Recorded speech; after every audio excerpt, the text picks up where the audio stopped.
So Brian Norman Jr. confirms his return to the ring on May 16th against Josh Wagner. Now, this is going to be the first time Brian Norman's back in the ring since his dominant loss to Devin Haney, where he got comprehensively outboxed and dominated over 12 rounds, even got dropped quite badly. Was able to recover and get through the fight, but was shown to be on a completely different level to Devin Haney.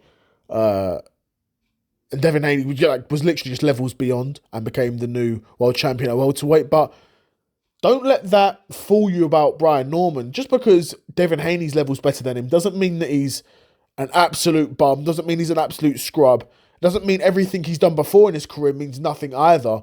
It just means he met a guy in the ring over 12 rounds who's at a different level to him, and Josh Wagner is nowhere near that level either, so you don't have to worry about that, right?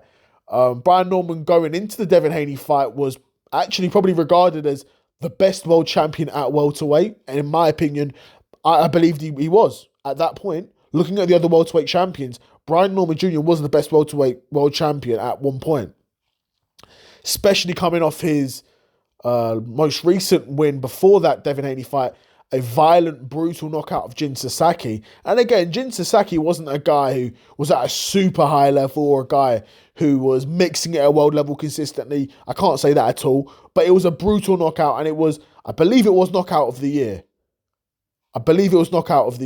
And that was brutal.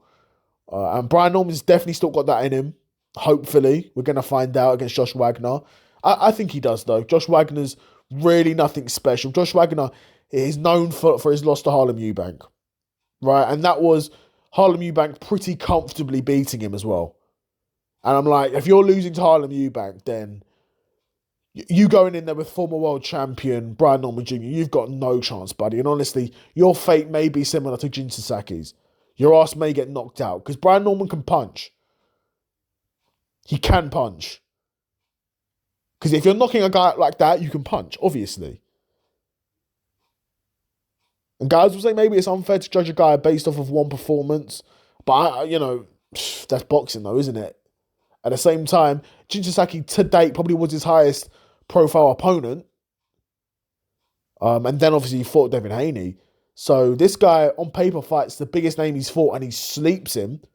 Okay, you've got my attention, right? And you're an undefeated world champion. Yeah, you've got my attention. Of course, now he's not undefeated. Now he's not got a world championship, but he's still, he's got to rebuild.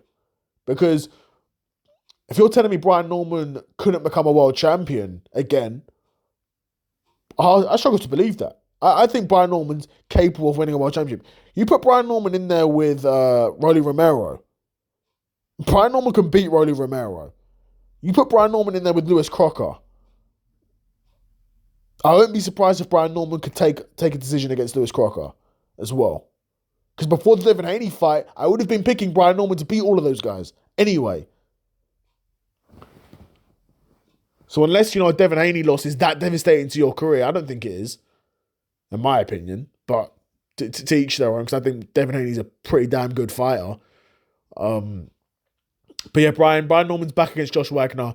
I think it'll be a dominant win for Brian Norman. Josh Wagner's really got nothing too tough to his game.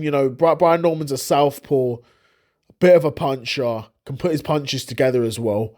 Very athletic in there. I don't fancy Josh Wagner to have much joy here. So yeah, Brian Norman's back in the ring. Let me know what you guys think of this opponent and what do you guys think is the future for Brian Norman's career. Another episode of the Seth Solo Side Quest in the bag, and I'm out. Peace.